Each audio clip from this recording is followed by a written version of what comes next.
सभी देशवासियों को जय हिंद। तो आज की इस वीडियो लेक्चर पे हम समझने का प्रयास करेंगे कि चक्रवात क्या होते हैं, इनका विकास कैसे होता है और किस तरीके से एक भयानक तबाही, भयानक मंजर में बदल जाते हैं। निम्न वायुदाब क्षेत्र क्या होते हैं और किस तरीके से पौने उच्च वायुदाब क्षेत्र से निम्न वायुदाब क्षेत्र की ओर बढ़ते हैं। यानी कि हम पूरे विंड सिस्टम को समझने का प्रयास करेंगे, कोरियोलिस बल का क्या प्रभाव होता है इसको समझने का प्रयास करेंगे, और हाल ही में अरब सागर में विकसित हुआ ताउते चक्रवात इतना भयानक कैसे हो गया, कैसे अरब सागर में लगातार चक्रवातों की बारंबारता बढ़ गई, अरब सागर में आने वाले चक्रवात किस तरीके से जो पश्चिमी राज्य हैं, चाहे वो केरल हो, कर्नाटक हो, गोवा हो, महाराष्ट्र हो या गुजरात तट हो, कितने बड़े स्तर पे इनको प्रभावित करते हैं और एक विकराल आपदा के तौर पे उत्तर भारत में, पश्चिमी राज्यों में और दक्षिणी भारत में एक चक्रवाती वर्षा करते हैं, जिसके परिणाम स्वरूप नदियों का जलस्तर बढ़ जाता है और जो बांध, बड़े बड़े गुरुत्वीय बांध बनाए गए हैं, उन बांधों को खोल दिया जाता है। तो अभी आपने देखा होगा कि लगातार जो है बांधों में जलस्तर बढ़ रहा था, उनको खोल देने के कारण से नदियों का जलस्तर बढ़ गया, तो बाढ़ आपदा का कारण भी बनते हैं।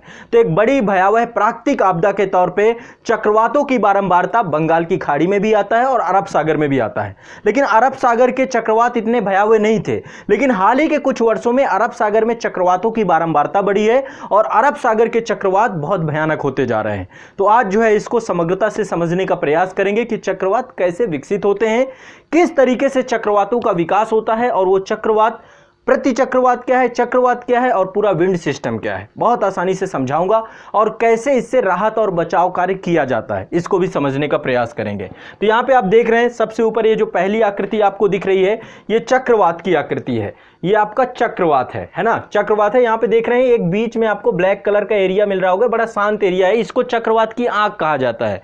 तो ये चक्रवात की आंख बहुत शांत होती है। यदि आप चक्रवात में कहीं फंस गए और आंख में पहुंच गए, चक्रवात की आंख वाले हिस्से में, तो यहाँ को आपको लगेगा ही नहीं कि आपके आसपास कुछ हो रहा है, यानी कि अंदर से चक्रवात बिल्कुल शांत होता है, इसका आंतरिक हिस्सा बिल्कुल शांत होता है। आंख में आप यदि पहुंच गए तो आपको लगेगा बिल्कुल शांति है चारों तरफ, जबकि इसके चारों तरफ जो है हवाओं का एक ऐसा चक्कर जो लगभग 150 से 200 किलोमीटर प्रति घंटे की रफ्तार से लगातार चलता रहता है। ठीक है, तो चक्रवात के बारे में अभी समग्रता से देखेंगे। ये तट से टकराता हुआ चक्रवात है, देखिए यहाँ पे गति कर रहा है, बहुत तेजी से घूर्णन कर रहा है।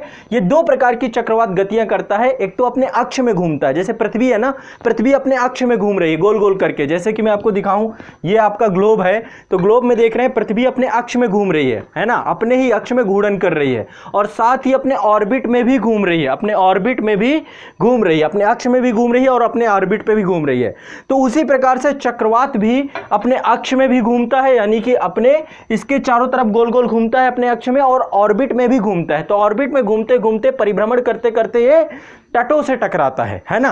तो ये तट से टकराते हुए तस्वीर है, और जब चक्रवात तटों से टकराता है तो इस तरीके से एक भयानक 150 किलोमीटर पर घंटे से ज्यादा तेज रफ्तार की हवा जब यहां पे टकराती है तो आपको पता ही है फिर उसका परिणाम क्या होगा, है ना। घर पूरी तरीके से तबाह हो जाएंगे, आसपास के जितने भी प्राकृतिक संपदा है, जो नेचुरल डिजास्टर है ना, क्योंकि ये प्राकृतिक आपदा है तो नेचुरल डिजास्टर के तौर पे प्राकृतिक संपदा, पेड़ पौधे, वनस्पति, जीव जंतु सबको जो है प्रभावित करती है। बहुत सारे लोगों की जान मान का भी खतरा होता है। तो जो तटीय राज्य है वहां पर एक खतरा बहुत बड़े स्तर का होता है, और ये जब चक्रवात गुजर जाता है, वो तबाही का मंजर गुजर जाता है, तो इस तरीके से जल भराव की स्थिति भी देखने को मिलती है। ठीक है, तो चलिए इसको अच्छे से समझने का प्रयास करेंगे। अभी आप लोगों ने देखा ताउते चक्रवात बड़ा चर्चा में था, सुपर साइक्लोन के तौर पे था, लगभग 180 किलोमीटर की रफ्तार से जो है ये भारतीय तटों से, अभी गुजरात तट पे कुछ ये पाथ था इसका, ये लक्षद्वीप के पास ये विकसित हुआ था, ये लक्षद्वीप है ना, यहाँ पे ये विकसित हुआ था और लगातार आप देख रहे थे ये केरल तट, यहाँ पे गोवा, कर्नाटक, इस तट को प्रभावित करता हुआ, खासकर मुंबई, महाराष्ट्र के तट को प्रभावित करता हुआ फिर ये गुजरात तट से टकरा गया और फिर राजस्थान में लगातार झमाझम बारिश, है ना। राजस्थान में ये उदयपुर और जैसे जोधपुर ये वाले एरिया से होता हुआ, जो दिल्ली एनसीआर है आपका, उत्तर पश्चिमी उत्तर प्रदेश और दिल्ली एनसीआर, इस क्षेत्र में लगातार बारिश, लगभग पूरी रात बारिश चली है, तो इस क्षेत्र को अभी ये प्रभावित कर रहा है। ठीक है, फिर ये उत्तराखंड से जो है इसका प्रभाव कम हो जाएगा। इसके बाद ये देखिए, ये कुछ इस तरीके से ये सैटेलाइट से ली गई तस्वीर है और ये तट से टकरा रहा है आपका, है ना। यहाँ पर देखिए, तो ये चक्कर दाव घुमार दो चक्रवात, देखो मैं बहुत आसान भाषा में आपको समझाता हूँ। चक्रवात कुछ नहीं है, चक्रवात को बहुत आसान भाषा में समझना है तो चक्रवात क्या है, वात है। वात का मतलब क्या होता है, वायु। वात का मतलब क्या है, वायु। वायु मतलब हवा, है ना। एक, और ये वायु कैसी है, चक्करदार वायु है, चक्करदार, बहुत तेजी से घूम रही है, बहुत तेजी से राउंड कर रही है। कैसा राउंड कर रही है, अपने अक्ष में घूम रही है, अपने अक्ष में गोल गोल गोल गोल गोल गोल गोल गोल घूम रही है, और साथ ही तेजी से भाग भी रही है ना, साथ ही तेजी से भाग भी रही है। तो ये अपने अक्ष में घूमने वाली वायु है और साथ ही तेजी से परिभ्रमण कर रही है। और आपको पता है कि जब पृथ्वी अपने अक्ष में गोल गोल घूम रही है और सूर्य के चारों तरफ भी परिक्रमा कर रही है, जब सूर्य भी अपने अक्ष में घूम रहा है और चारों तरफ पूरी गैलेक्सी के परिक्रमा कर रहा है, तो जब सूर्य घूम रहा है, पृथ्वी घूम रही है, तो यह क्यों नहीं घूमेगा, यह भी घूमेगा, सबको घूमना पड़ेगा, इसको भी घूमना पड़ेगा, उसी का अनुसरण कर रहा है, प्राकृतिक नियमों का अनुसरण कर रहा है ना। तो ये चक्रवात है जो कि तट से टकरा रहा है। अब देखिए, चक्रवात के बारे में कोई ऐसा नहीं कि कोई नई बात है, कोई ऐसा थोड़ा ना है कि कोई नया नया चीज है। ये तो मतलब आप द्वापर युग में, त्रेता युग में हर जगह इसका जिक्र होता आया है। आप लोगों ने यदि पढ़ा हो महाभारत में, रामायण में, या फिर जो द्वापर युग में, आपने देखा था कि कंस ने जो है श्री कृष्ण के लिए एक राक्षस को भेजा था। उसका एक घनिष्ठ मित्र था जिसका नाम था तृणाव्रत। तृणाव्रत राक्षस को जो है मारने के लिए भेजा था बवंडर के रूप में, है ना। तो बवंडर के रूप में आप लोगों ने गांव में आए दिन इसको जरूर देखा होगा, ये पूरी मिट्टी को ऊपर उड़ा ले जाता है ना। गांव में होता क्या है, जो अप्रैल मई का महीना है, अप्रैल मई के महीने में खेत फसलें कट जाती हैं, है ना। और फसलें जब कट जाती हैं तो आपको पता है कि सूर्य जो है उत्तरायण होता है अप्रैल मई में, उत्तरी गोलार्ध में होता है, चूँकि हमारा भारत भी उत्तरी गोलार्ध में है। तो जो मैदान है वो तप्त हो जाते हैं, तप जाते हैं, और जब मैदान तप जाते हैं तो उनके संपर्क की वायु भी तप जाती है। जो हवा होगी, जब मैदान गर्म हो जाएगा, जमीन गर्म हो जाएगी, धरातल गर्म हो जाएगा, तो उसके संपर्क की वायु गर्म हो जाएगी, और गर्म वायु क्या होती है, हल्की हो जाती है। गर्म वायु हल्की हो जाती है और हल्की होकर के ऊपर उठने लग जाती है। जब ऊपर उठने लग जाती है तो वहाँ पे क्या बन जाता है, लो प्रेशर बन जाता है, निम्न वायुदाब क्षेत्र बन जाता है। इसको मैं आपको बहुत आसानी से समझाऊंगा। और जब निम्न वायुदाब क्षेत्र बन जाता है तो वहाँ से, वहाँ का जो वो एरिया है, उसके आसपास की जो पवनें हैं उस एरिया को भरने के लिए बहुत तेजी से आती है, और उसी क्षेत्र पर जो है ये पूरा का पूरा चक्कर घूमने लग जाता है ना। तो ये आपका जो है बवंडर आप लोगों ने देखा ही होगा। और ये आप लोगों ने देखा होगा भंवर, नदियों में, तालाबों में, झीलों में कुछ इस तरीके से भंवर आप लोगों ने देखा होगा। मैं आपको दिखाता हूँ, ये आपको एक वीडियो है, कुछ इस तरीके से आपके यहाँ यदि नहर है, नदी है, तालाब है, कुछ भी है, तो आप लोगों ने इसे ज़रूर देखा होगा भंवर को, है ना। कुछ इस तरीके से ये पानी है, देख रहे हैं ये पानी को आप, ठीक है, कुछ इस तरीके से गोल गोल करके घूमता है। तो ये भंवर भी एक चक्रवात का ही एक रूप है, ठीक है। तो इसको भी समझने का प्रयास करेंगे, इसको भी मैं जब चक्रवात आप जैसे ही समझ जाएंगे सब समझ जाएंगे। एक और अच्छा सा एग्जांपल, मतलब आप लोग जब घर पे फैन चलाते हैं ना, पंखा चलाते हैं ना, तो आपको लगता है कि पंखा आपको हवा दे रहा है। दरअसल पंखा आपको हवा नहीं दे रहा होता है। उसकी जो पंखियां होती है ना, उनकी बनावट कुछ इस तरीके की होती है कि वो पंखे के ऊपर लो प्रेशर जोन क्रिएट कर देती हैं। क्या कर देती हैं, निम्न वायुदाब क्षेत्र क्रिएट कर देती हैं, जिसके कारण से आसपास की जितनी भी हवा होती है, ये सारी हवा कहाँ चली जाती है, पंखे के इस वाले क्षेत्र में, यहां पर ऊपर चली जाती है ना। और इसके चारों तरफ गोल गोल करके घूमने लगती है। और ये आप पंखे के नीचे बैठेंगे, तो जब आप पंखे के नीचे बैठते हैं तो पंखे के नीचे आपको बहुत तेजी से हवा ये आपके ऊपर छोड़ता है ना। यहाँ से जितनी भी हवाएं हैं नीचे आपके ऊपर, तो आप जहाँ पे बैठे होते हैं वहाँ पे हाई प्रेशर जोन बनता है, और पंखे के ऊपर यहाँ पे चक्रवातीय स्थिति होती है, यानी लो प्रेशर जोन बनता है। अभी लो प्रेशर जोन और हाई प्रेशर जोन ये आपको मैं बहुत इजी कर दूंगा। जब ये आपको क्लियर हो जाएगा फिर आपको ये सारी चीज़ें समझ में आ जाएंगी, ठीक है। तो अब हम समझेंगे कि हाई प्रेशर जोन क्या है और लो प्रेशर जोन क्या है, निम्न वायुदाब क्षेत्र कैसे बनता है, और जो है इसको पहले आप समझिए, ठीक है। तो चलिए बहुत बेसिक आपको बहुत आसान भाषा में समझाता हूं, ठीक है। ये हमारी अर्थ है, ये हमारी पृथ्वी है, ठीक, ये हमारी पृथ्वी है, ठीक है। पृथ्वी में ये आपकी 0 डिग्री है, क्या है ये आपकी 0 डिग्री, ठीक है। इसके ऊपर जाएंगे तो यहाँ पे आपको 23.5 डिग्री, 23.5 डिग्री नॉर्थ, इसको हम कर्क रेखा कहते हैं, और इधर आपको 23.5 डिग्री साउथ यानी मकर रेखा, है ना। सूर्य क्या है, चूंकि पृथ्वी 23.5 डिग्री टिल्टेड है ना, अपने अक्ष पे 23.5 डिग्री झुकी हुई है, तो सूर्य जो है 23.5 डिग्री नॉर्थ 23.5 डिग्री साउथ तक विचरण करता रहता है, क्योंकि पृथ्वी क्या कर रही है, परिक्रमण गति कर रही है। पृथ्वी की परिक्रमण गति के कारण से सूर्य का विचरण 23.5 डिग्री नॉर्थ और साउथ होता रहता है, ठीक है। तो अब बहुत आसान है, बहुत आसानी से समझो, बहुत ईजी है, इतना ईजी कि आपको बिल्कुल मज़ा ही आ जाएगा, बिल्कुल मक्खन है। अब इसको अच्छे से आसानी से समझने का प्रयास करो। सूर्य का जो प्रकाश है वो वर्ष भर विषुवत रेखा पर लंबवत चमकता है। यहाँ पर विषुवत रेखा पे सूर्य का सबसे ज़्यादा प्रकाश पड़ता है। और एक चीज़ ध्यान रखिएगा, सूर्य की जो लघु तरंगे होती हैं, सूर्य का जो प्रकाश है वो लघु तरंगों के तौर पे पृथ्वी को प्राप्त होता है, ठीक है। तो जब पृथ्वी पर सूर्य की तरंगे आती तो सबसे पहले धरातल गर्म होता है। क्या होता है? धरातल गर्म होता है। सबसे पहले धरातल गर्म होता है और उस धरातल के संपर्क की वायु फिर गर्म होती है। तभी आप देखते हैं कि जैसे जैसे हम ऊपर जाएंगे तो वायुमंडल ठंडा होता जाता है, तापमान गिरता जाता है। यानी कि जैसे जैसे आप ऊपर जाते जाएंगे ना, ऊपर जाते जाते तापमान क्या हो जाएगा? गिर जाएगा, कम हो जाएगा। यानी धरातल के संपर्क की वायु सबसे ज़्यादा गर्म होगी। क्योंकि गर्म कैसे होते हैं हम? धरातल से गर्म होते हैं, धरातल से ही, ठीक है। तो ये चीज़ आपको समझना होगा, बहुत ईजी है, कुछ है नहीं। अब चलो इसको समझते हैं। तो होता क्या है कि जो 0 डिग्री है, 0 डिग्री पर तो वर्ष भर जो है आपका 0 डिग्री पर वर्ष भर जो है सूर्य की किरणें लंबवत पड़ती हैं। तो ये धरातल गर्म हो जाता है और ये धरातल जब गर्म हो जाता है, ठीक है, ये गर्म हो जाता है। तो गर्म होने के कारण से इसके संपर्क की जो वायु है वो भी गर्म हो जाती है। और गर्म वायु कैसी होती है? हल्की हो जाती है ना। गर्म वायु कैसी होती है? गर्म वायु कैसी होती है आपकी? हल्की हो जाती है। गर्म वायु हल्की हो जाती है और हल्की वायु ऊपर उठती है। हल्की वायु क्या होती है? ऊपर उठती है, ऊपर की तरफ जाती है। हल्की वायु क्या होती है? ऊपर जाती है। और जब ऊपर जाती है तो ऊपर तापमान कम होता है। जब ऊपर तापमान कम होता है तो ये ठंडी हो जाती है। कैसी हो जाती है? ठंडी हो जाती है। ठंडी वायु भारी होती है। ठंडी वायु कैसी होती है? भारी होती है। ठंडी वायु कैसी होती है? भारी होती है। और भारी वायु कैसी कहाँ होती है? नीचे उतरती है। भारी वायु कहाँ उतरती है? नीचे उतरती है। नीचे उतरती है। कहाँ पे उतरती है? नीचे। 30, ये आपका 30 डिग्री के पास है ना। यहाँ पे 30 डिग्री है, 30 डिग्री यहाँ पे उतरती है। इसी को हम हेडली कोस बोलते हैं। क्या बोलते हैं? हेडली कोस बोलते हैं। तो यहाँ पर चूंकि आपको पता है कि ये जो 0 डिग्री है, विषुवत रेखा है, यहाँ से वायु क्या हो रही है? लगातार ऊपर उठ रही है, हल्की होकर के। क्या हो रही है? ऊपर उठ रही है।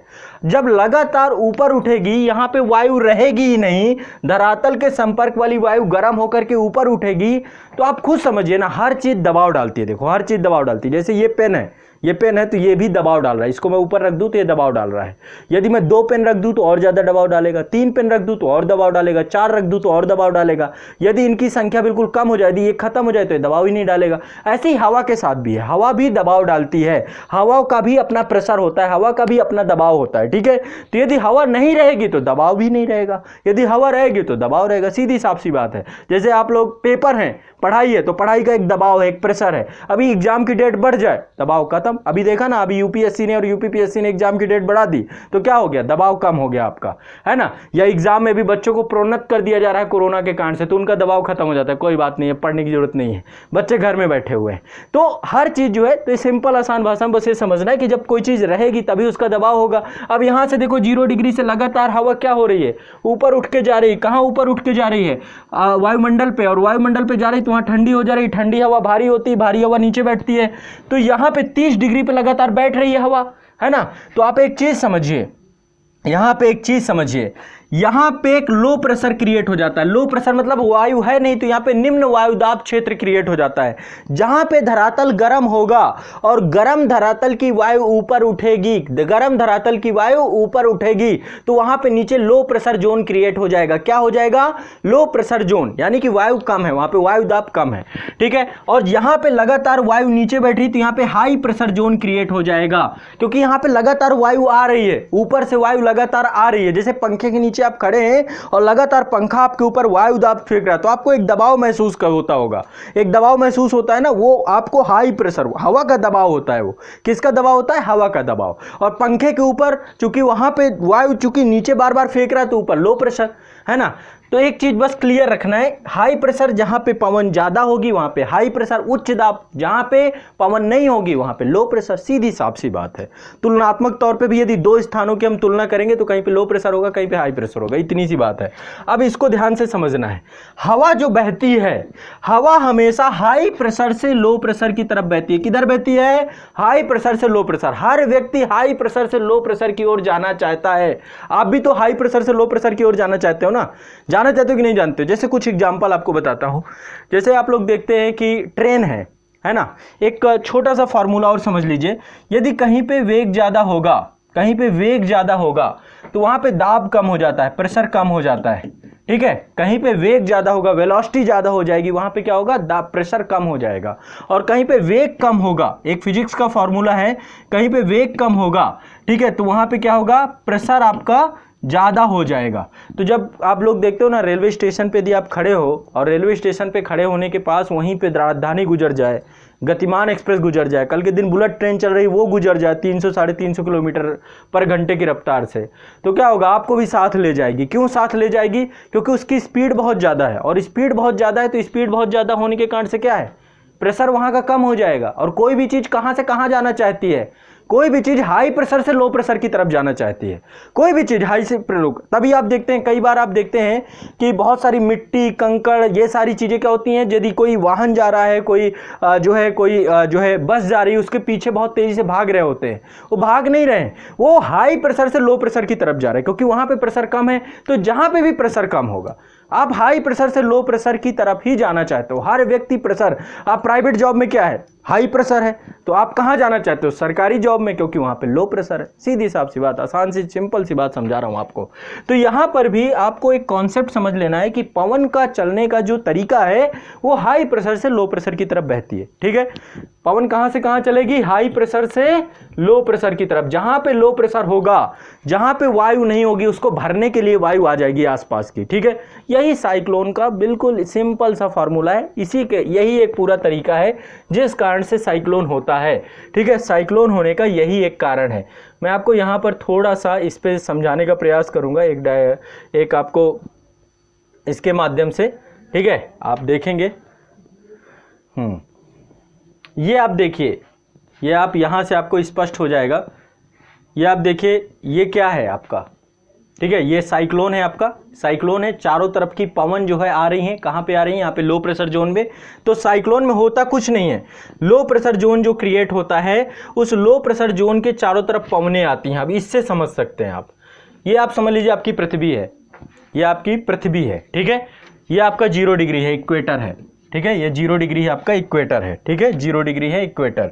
ठीक, ये आपकी 0 डिग्री है प्रधान मध्याह्न रेखा, ये देशांतर है, 0 डिग्री देशांतर है, 0 डिग्री अक्षांश है। ठीक है, ये आपका लैटिट्यूड है, लॉन्गिट्यूड है। तो यहाँ पे ये देखिए, ये उत्तरी गोलार्ध है, ये दक्षिणी गोलार्ध है। अब चक्रवात समझते हैं, चक्रवातों का पूरा कॉन्सेप्ट यहाँ समझ में आ जाएगा। परीक्षा में जो पूछा जाएगा आप यहाँ से कर पाओगे बिल्कुल ईजिली, है ना। तो यहाँ पे आप देख रहे हैं, ये आपका हाई प्रेशर है, वो माफ करिएगा, ये आपका उत्तरी गोलार्ध है, नॉर्थ हेमिस्फीयर है, और ये आपका साउथ हेमिस्फीयर है। ठीक है, क्लियर है। ठीक है, ये आपका 0 डिग्री है। ऊपर यहाँ पे मान लीजिए जो चक्रवात होते हैं, चूंकि उष्णकटिबंधीय क्षेत्र पे ही चक्रवात आते हैं। कहाँ पे आते हैं, उष्णकटिबंधीय क्षेत्र पे, जहाँ पे तापमान बहुत ज़्यादा होता है, टेम्परेचर। और तापमान कहाँ पे ज़्यादा होता है, 0 से 30 डिग्री के बीच में। 0 से 30 डिग्री के बीच में सूर्य जो है लंबवत चमकता है। ये अभी मैंने आपको बताया ना, 0 से 30 डिग्री के बीच में सूर्य क्या होता है, लंबवत चमकता है। ठीक है, तो 0 से 30 डिग्री के बीच में चूंकि सूर्य लंबवत चमकता है, ये आपकी पृथ्वी है मान लीजिए, तो ये आपका 0 डिग्री है और ये आपका 30 डिग्री है। ये पूरा क्षेत्र जो आपका होता है, इसी को बोलते हैं सब ट्रॉपिकल रीजन है ये। ठीक है, ये आपका उष्णकटिबंधीय क्षेत्र है, उष्णकटिबंधीय क्षेत्र है। ठीक है, यहाँ पर ही चक्रवात आते हैं, इसी क्षेत्र पे चक्रवात आते हैं। अब इसी क्षेत्र को मैं समझा रहा हूँ आप लोगों को बहुत आसान भाषा में, बहुत ईजिली आप जो है इस क्षेत्र को समझेंगे। ठीक, चलिए, ये आपका उत्तरी गोलार्ध है, ये आपका दक्षिणी गोलार्ध है। अब समझिए यहाँ पे है क्या, सिंपल और आसान भाषा में है कुछ नहीं। जब किसी क्षेत्र का तापमान बहुत ज़्यादा होगा, तो जब तापमान बहुत ज़्यादा होगा तो वहाँ पे क्या हो जाएगा, लो प्रेशर हो जाएगा, क्योंकि वहाँ की जो हवा है वो ऊपर उठ जाएगी, वायुमंडल पे चली जाएगी। और उसके आसपास के क्षेत्र में क्या है, टेम्परेचर कम है, प्रेशर ज़्यादा है। कुछ जहाँ पे टेम्परेचर कम होगा, जहाँ पे टेम्परेचर कम होगा वहाँ पे उसके संपर्क की वायु क्या होगी। यदि कोई धरातल ठंडा है, जो ठंडा धरातल है, ठंडे धरातल के संपर्क की वायु भी ठंडी होगी, और वायु ठंडी होगी तो ठंडी वायु भारी होती है, ठंडी वायु क्या होती है, भारी होती है, और भारी वायु नीचे ही बैठती है।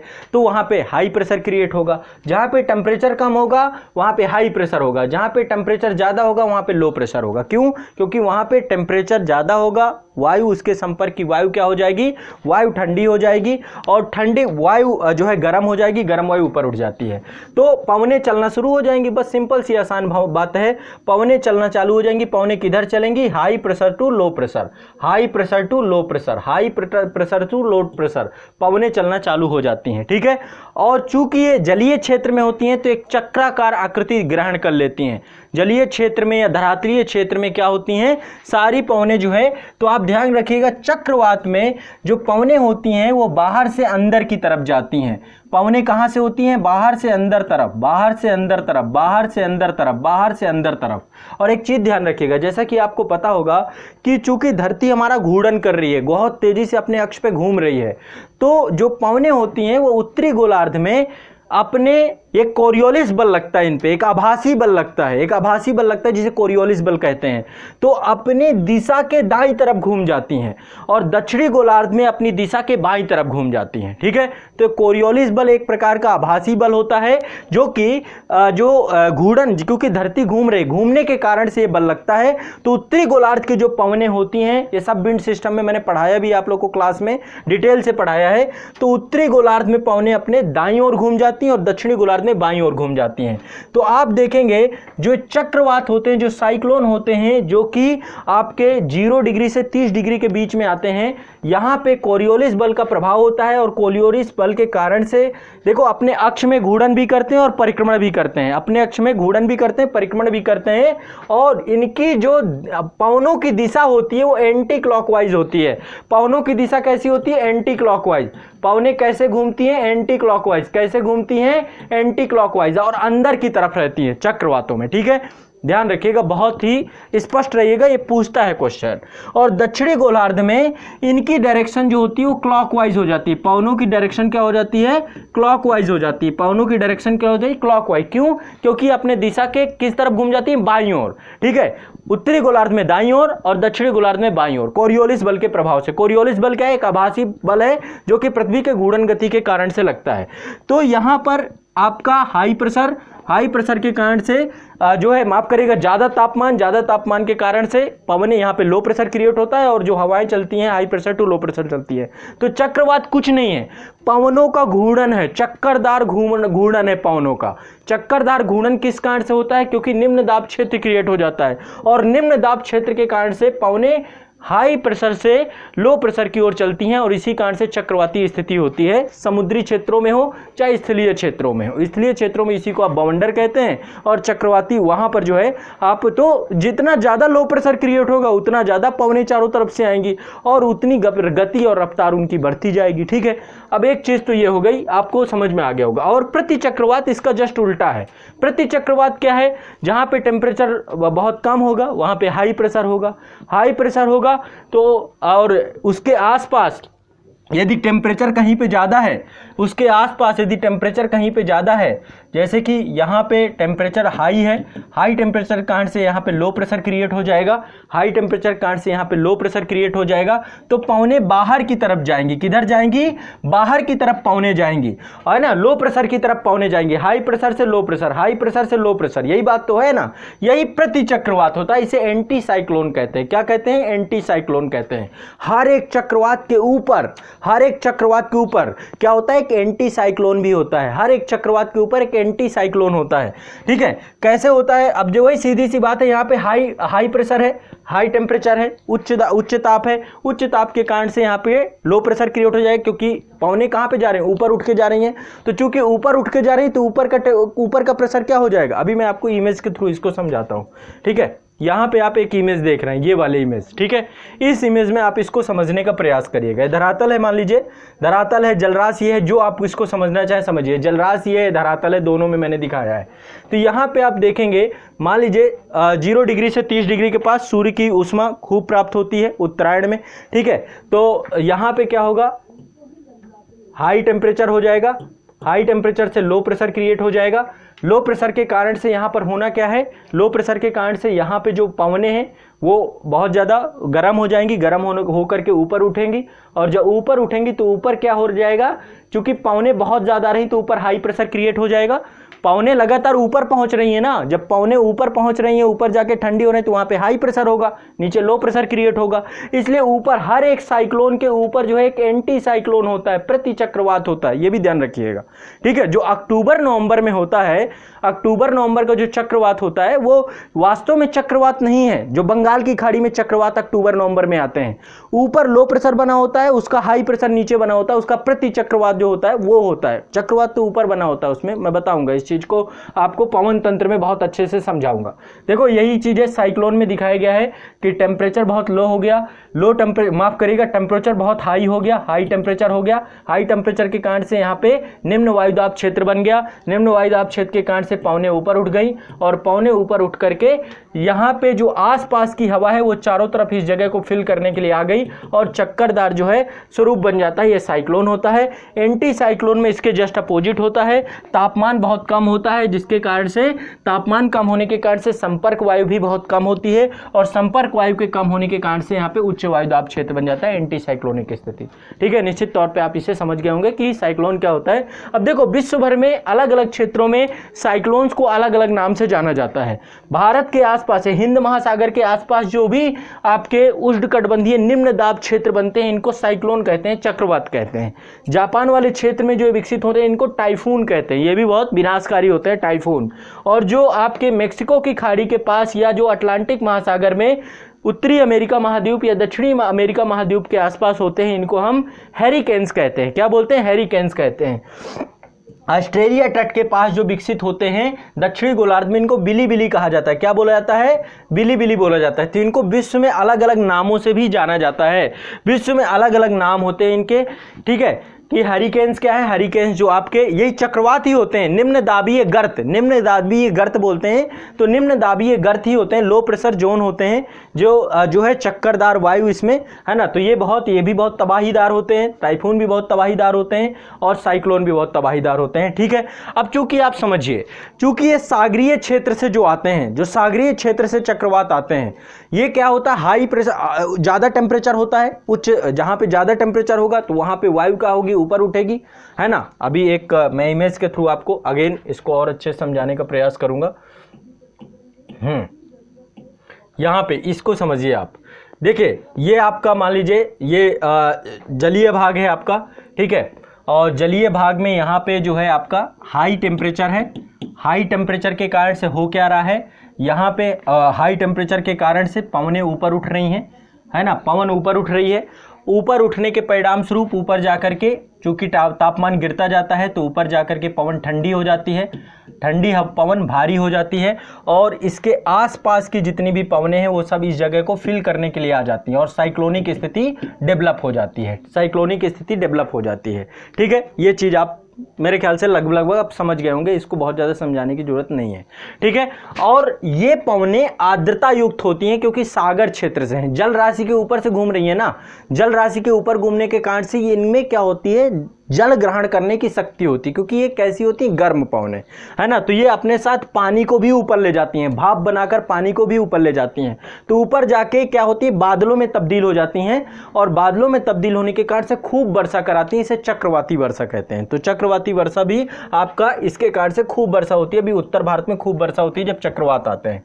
ठीक है, ये हो गई बात। अब बात करते हैं कि भारत के जो आपका ये वाला तट है, ये तट आपका इसको बोलते हैं पूर्वी तट, बंगाल की खाड़ी वाला क्षेत्र, और ये है आपका अरब सागर का तट। यहाँ पे खूब चक्रवात आते हैं। कब आते हैं आपके चक्रवात? एक तो अप्रैल मई में, क्योंकि जब सूर्य की ऊष्मा प्राप्त होगी। सूर्य की ऊष्मा कब प्राप्त होती है? सूर्य की ऊष्मा प्राप्त होती है सबसे ज़्यादा जब सूर्य उत्तरायण होता है, उत्तरी गोलार्ध में होता है। ठीक है, तो ये आपका जो मार्च का महीना है, मार्च, अप्रैल, मई, जून, जुलाई, है ना, ये पूरा टाइम पीरियड इसमें सूर्य उत्तरायण रहता है, उत्तरी गोलार्ध में रहता है। अब उत्तर भारत में ग्रीष्म ऋतु होती है, गर्मी की ऋतु होती है। तो इस क्षेत्र में आपका यहाँ पे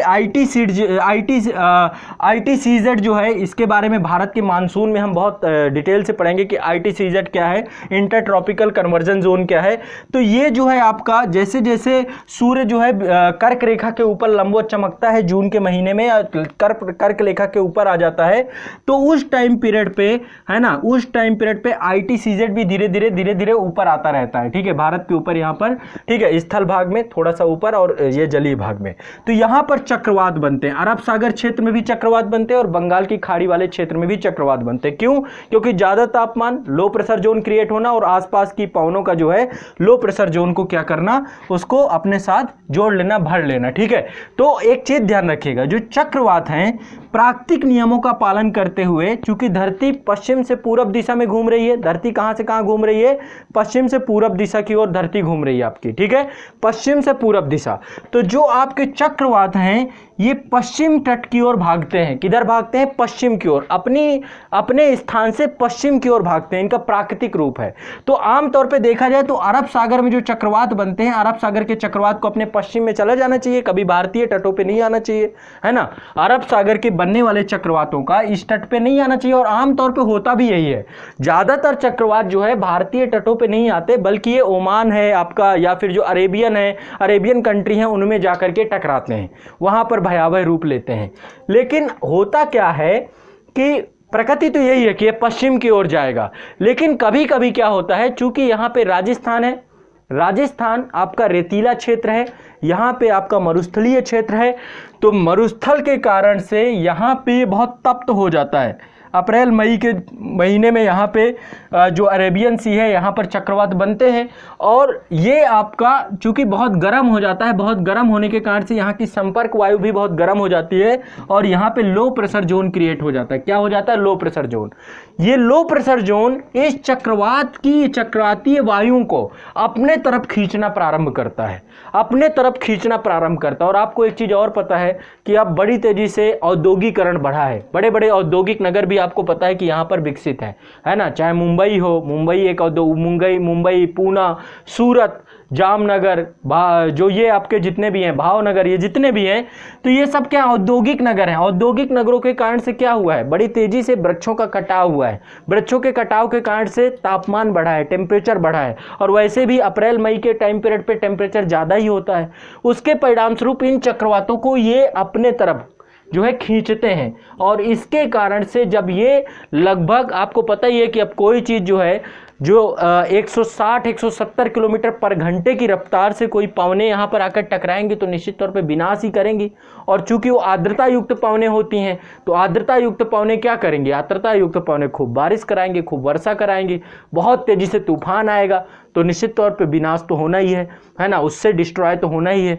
तो कहने का तात्पर्य है कि जो अरब सागर के चक्रवात हैं ये बहुत गंभीर पहले नहीं होते थे, लेकिन लगातार जैसे जैसे जो ग्लोबल वार्मिंग बढ़ रही है, वैश्विक तापमान बढ़ रहा है, उसके परिणाम स्वरूप जो लो प्रेशर क्रिएट हो रहा है, वो लो प्रेशर इसको खींच रहा है। जैसे एक घटना मैं आपको बताता हूँ, आमतौर पे अरब सागर के चक्रवातों की प्रवृत्ति क्या है, पश्चिम की ओर जाना। किसी भी चक्रवात के, देखो बंगाल की खाड़ी के चक्रवातों के बारे में तो आपको पता है, क्योंकि ये बंगाल की खाड़ी में बनेंगे तो आएंगे कहाँ, पश्चिम की तरफ, और पश्चिम की तरफ आएंगे तो कहाँ पे टकराएंगे, भारतीय तट से टकराएंगे। बंगाल के खाड़ी के जितने भी गर्त बनेंगे, चक्रवात बनेंगे, कहाँ टकराएंगे, आपके भारत के पूर्वी तटों पे जितने भी है, चाहे वो तमिलनाडु हो गया, तमिलनाडु पे लगातार सुनते हैं, उड़ीसा में जो गंजम वाला इलाका है, पारादीप वाला इलाका है, या फिर आपका कोलकाता वाला इलाका है, यहाँ पे लगातार चक्रवात टकराते रहते हैं, ठीक है। तो चक्रवात यहाँ पे लगातार टकराते हैं।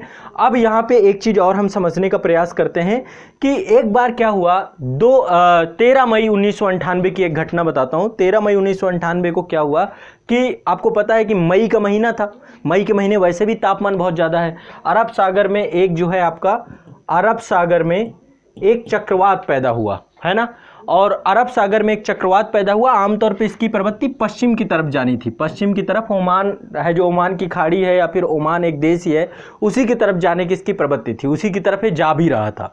लेकिन तभी क्या हुआ, यहाँ पे राजस्थान में पोखरण में न्यूक्लियर टेस्ट हमने कर दिया, और जब राजस्थान के पोखरण में हमने न्यूक्लियर टेस्ट किया तो उसके बाद यहाँ पे तापमान बहुत ज़्यादा बढ़ गया, और तापमान बढ़ जाने के कारण से यहाँ पे लो प्रेशर जोन क्रिएट हो गया। क्या हो गया, लो प्रेशर जोन क्रिएट हो गया, और लो प्रेशर जोन क्रिएट होने के कारण से ये बेचारा धर्म संकट में पड़ गया। धर्म संकट में यानी कि मैं इधर जाऊं, क्योंकि इधर तो इसकी प्रकृति है, धरती का घूर्णन गति है, और घूर्णन गति के कारण से पश्चिम की तरफ ही गति करते हैं, इनका परिक्रमण, इनका ऑर्बिट यही है ना, पश्चिम की तरफ ही अपने ऑर्बिट पे परिभ्रमण करते हैं।